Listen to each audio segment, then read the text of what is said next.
Now that we've all been acquainted, the first question I would like to ask you guys is, what was the inspiration behind starting Trach Tech, and could you briefly explain how your technology works? Yeah, so the inspiration behind our tech, so we started back in August of 2019. Yeah. And so for our senior design class, for like our capstone project for our senior engineering class. And so we initially kind of started out when we were just brainstorming project ideas. We talked to a doctor at Tulane Medical, a trauma surgeon, Dr. Chrissy Guidry. And so she kind of like listed a bunch of issues she wanted help with or she thought we could tackle. And one of them had to do with intubation. And then from there, she set us up with a respiratory therapist at University Hospital or University Medical. And he kind of like told us all about this whole issue of biofilms that build up and accumulate on the inside of their patients' intubation tubes, and that they need a good way to actually just keep the tubes clear and clean to prevent infection. So from there, we kind of started brainstorming, and that then branched off into and has grown into what Trach Tech is today. So, and then kind of really quickly, yeah, so like as I kind of mentioned, what we're doing is we're removing mucus and biofilm of bacteria that builds up inside intubation tubes, and that causes infection and also causes a decrease in the airflow to the patient. So what we're doing is we've created a device that can be inserted into the intubation tube without having to extubate the patient and take them off ventilation. That can then go through and clean and remove all those adhered mucus and biofilm and bacteria that stick to the tube. And so, yeah. So our tech works, it's like a spinning device with some wiper blades, and there's a lot of other little complexities to it, but basically we stick it down and it spins around and it's able to knock everything loose and pull it out. So. Great. Would anyone else like to add on? I think he pretty much summarized it all. I would definitely say the main inspiration for doing this project was because it was a course requirement at Tulane, which I think is something that was we had to do a year-long design project and make something that is pretty close to being real. And then after the year was over, then we decided, oh, we like this idea, we'd like to continue working on it. Okay, great. That's amazing. Thank you for sharing that with me. Yeah. And I also definitely think COVID had like a big impact on us, like wanting to continue this also, just because it became a like much more relevant and much more impactful for us to continue working on it. So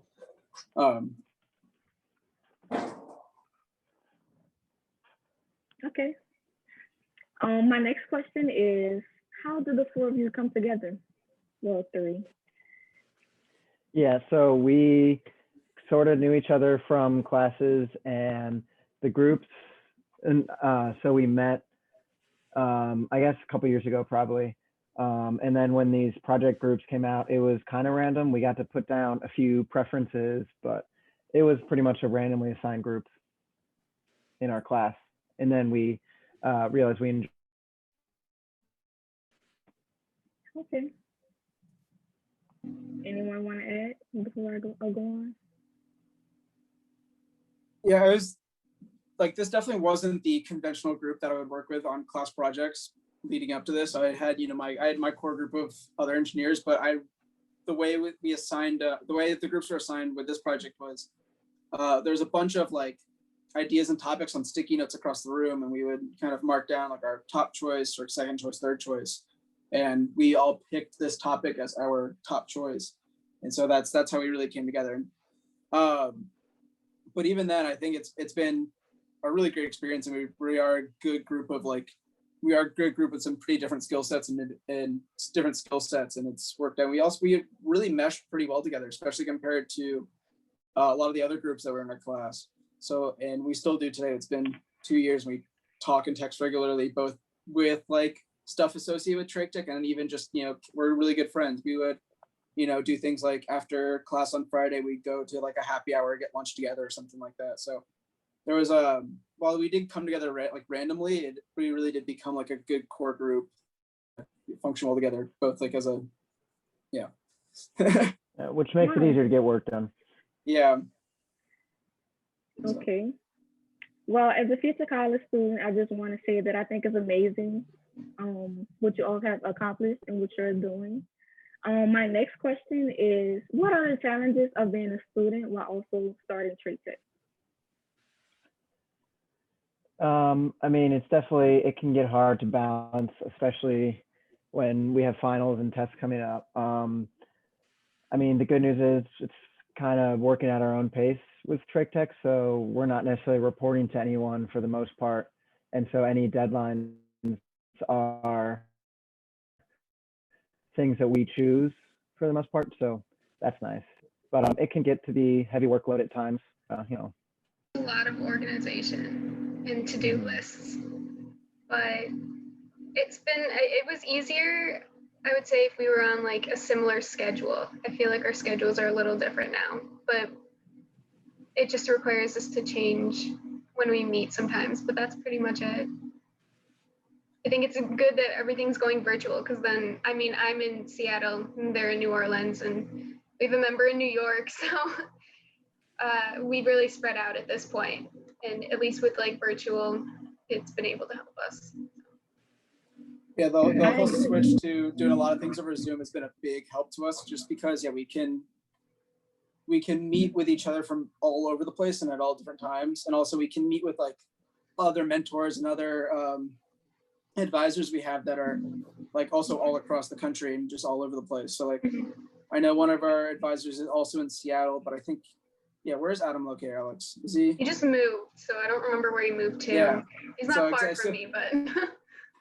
So like one of our mentors was in Seattle, but even then he moved again. So we can still keep in touch and have basically regular meetings with very little, change in how things work. And that's been pretty nice. But also, so. Okay, I agree. COVID-19 has really impacted my senior year as a high school student. And being virtual has helped me a lot, because not only do I get to meet amazing people like you all, I also get to, I would say it helped me manage my time as well. So so my next question is, does your device have any other applications besides safely removing biofilm buildup? Any other potential besides the biofilm buildup, I feel like is what we're kind of focusing on. But the biofilm buildup occurs in like different types of tubes. So we are focusing on endotracheal tubes, but there are other tubes that also have like the same buildup that occurs. Yeah, so like for example, like I know there's some larger catheters and like IV lines that kind of get put into patients that we think we could have some impact on, as well as what was it called? Like a pulmonary, what was it?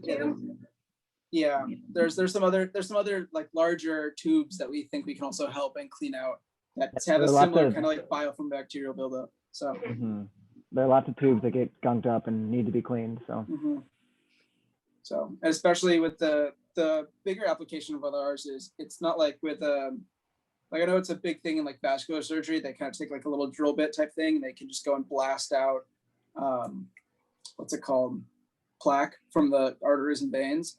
But the bigger issue with our device, or with the not bigger issue, but the bigger issue that we solve with our device is that we're trying not to push anything farther down the line. Everything that we need to extract has to come back out the same way that it went in, right? So, and I think that has a lot of applications for, and that goes kind of beyond some of the existing technology and existing ways that these lines are cleaned right now. So definitely think there's a lot of other applications, but right now we're really just focusing on the ventilator tubing or intubation tubes. So Michael, what were you also going to say? I think I finished what I was saying.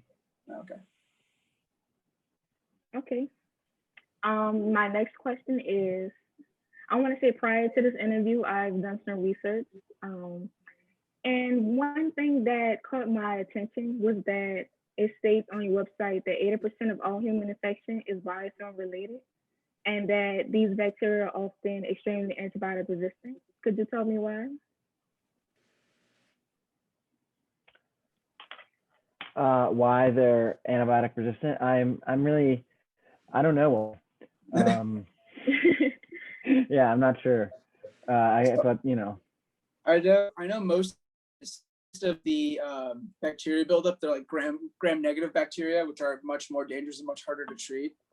And yeah, I couldn't tell you specifically why they are, but I think it could just be, a case of, regular medicine or just the types of bacteria that happen to grow and culture in these kind of environments. Because it's like, I think being in like the hospital setting, there's like a lot of times, I mean, if you come out of a surgery, they might put you on antibiotics anyways, so they're typically already on that to combat against any infection. But what occurs is like staph particles and things like that are just higher strains. And these infections are treatable, but doing so costs a lot of money for both the hospital and the patient. And so that's why we think our device is beneficial to both those segments, because it can prevent infection, before it even saves some money. Okay, speaking of hospitals, my question to you guys is, has COVID-19 been present in hospitals presented a challenge to your technology? And if so, how have you overcome these challenges? Can you repeat that? It's kind of helped us a little because patients are being like intubated more often. So I think it just kind of put pressure on like our device needing to get built, and also made a lot more people more aware that there are additional complications that come from being intubated. But it's also made it a little challenging for us to like get some testing done that we needed to get done. Yeah, I would fully agree. I think it's helped our market in a sense because one of the things, it's brought a lot of awareness to some of these smaller things that happen in like ICUs and emergency rooms, right? That they thought about before, because like VAP or like infection while on ventilators acquired like infections have been a huge deal and a huge like killer in hospitals for a long time, and hospitals have done a lot of smaller things to try and avoid that, but there's never been really like an in-depth, not as many in-depth research studies on like what it is or how to solve them. But I think because of COVID, there's been a lot more emphasis put on making ICUs and places more efficient and more just ready to handle these kind of surges, right? And handle like just, much more sick and serious things that are going on. So I think because of that, it's set our market up for a lot of growth in the future, right? For a lot of not only not our device, but just ICU and life support devices in general that kind of become very prevalent and hopefully very profitable in the future.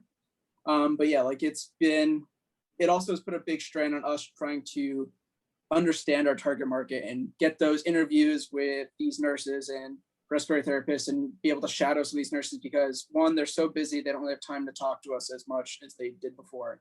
And then two, we can't go into the hospitals to shadow and see what's going on and understand, from a firsthand level, what we're trying to solve. Also, we can get some testimonials to YouTube videos, but it's not the same as us being able to shadow a nurse, right? Yeah, we've been told a couple of times that they'd love to just invite us into the ICU to see what the normal procedure looks like, how long it takes, that kind of thing. But it's just not possible with COVID going on in the hospital. Yeah. So. Okay. Well, my last question is,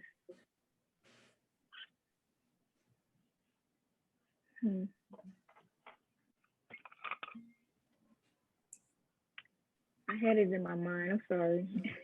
Oh, it's all good. No worries. Okay, so my last question is, I've also read on your website that COVID-19 has created an exponential need for ventilator use. Now that more people are getting vaccinated, how will you adjust to that? Yeah, so there's obviously been a lot more ventilator use, so it would be nice if our product was being used now in terms of helping people, but we still think there's enough ventilation going on pre-COVID and post-COVID that our device will still be very applicable to hospitals.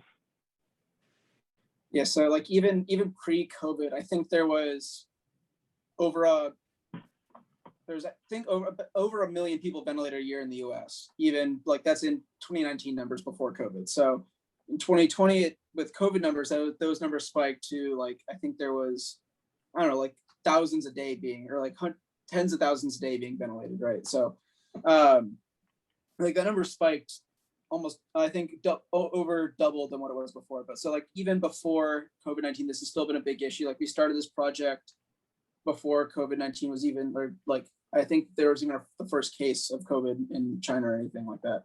So like we think that we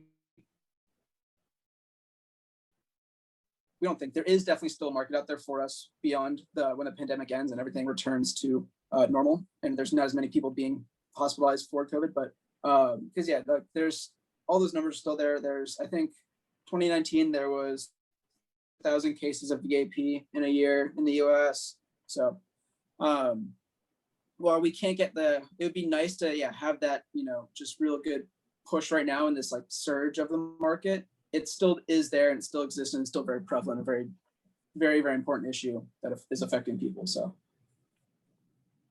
Okay. Would anyone like to add or?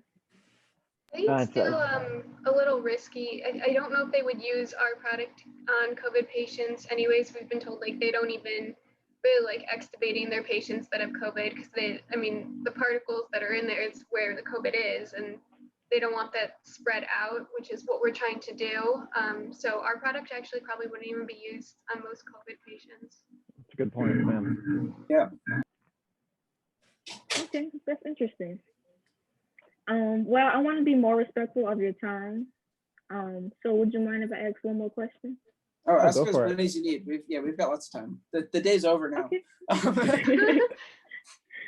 Okay. Well, my question is, what advice would you give a future college student as myself?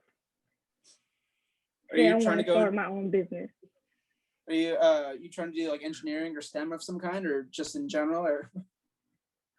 Well, I'm actually going for athletic training, but I'm also doing research as well. So yeah.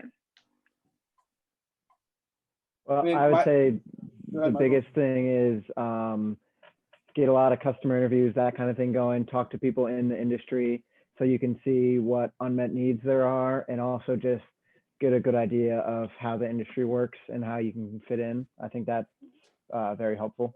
Yeah, you want to make sure that there's an actual market for what you're trying to make. And so those customer interviews have been really important for us. Yeah, and the other thing is like us that as like a freshman or even whatever it is, just build your network, right? So like, do you know where you're going to school next year? Yes, I'm thinking about going to Nova Southeastern University. That's in Fort Lauderdale, Florida. Oh, awesome. Yeah. No, like, so yeah, like if in all of your like freshman lectures and everything like that, just like get to know like professors, get to know whoever else, even if it's like those bigger lectures, right? You want to be that memorable student, right? Don't be the kid that is, asking all the stupid questions and coming up after class every day, but like don't discourage that, Steven. What? No, don't discourage participation. Ask meaningful questions though. No, because the professors in like the 150-person lectures, right? They know the kids are just trying to like suck up and do whatever, and then they recognize the kids that are actually like there with interest in trying to learn things, right? And so yeah. I definitely think relationships with teachers are really important. Yeah, because they know people in all sorts of industries in the area usually. Yeah, and they've helped us a lot. So. They've helped us a ton. So, and yeah, like same kind of thing. Like, try and find some kind of mentor or like advisor throughout the process, right? Like, doesn't matter. Like, and it doesn't have to be just one person. You have tons and tons and tons. Because I know, especially for me, having a professor that I could go and talk to and get advice both in class and life, whatever, especially if you're going, Fort Lauderdale, you're moving pretty far away. It's nice to have some kind of like parent figure that's there for you to help out and be there at all times. So no, it's I agree. Well, I just want to say thank you for giving me this amazing opportunity to meet you guys. I really enjoyed learning more about Trach Tech, and keep up the good work. I'm looking forward to seeing what's next. Thank you. Yeah. Yeah, thank you. We're excited to see what happens next also. So. All right. See ya. Good luck. Yeah, no, thank you for Alright, meeting us. see ya. If you have any additional questions, like reach out to us through email or something like that, we'll get back to you. So Okay, will do. Thank you. have a good one. Have a good night. You too.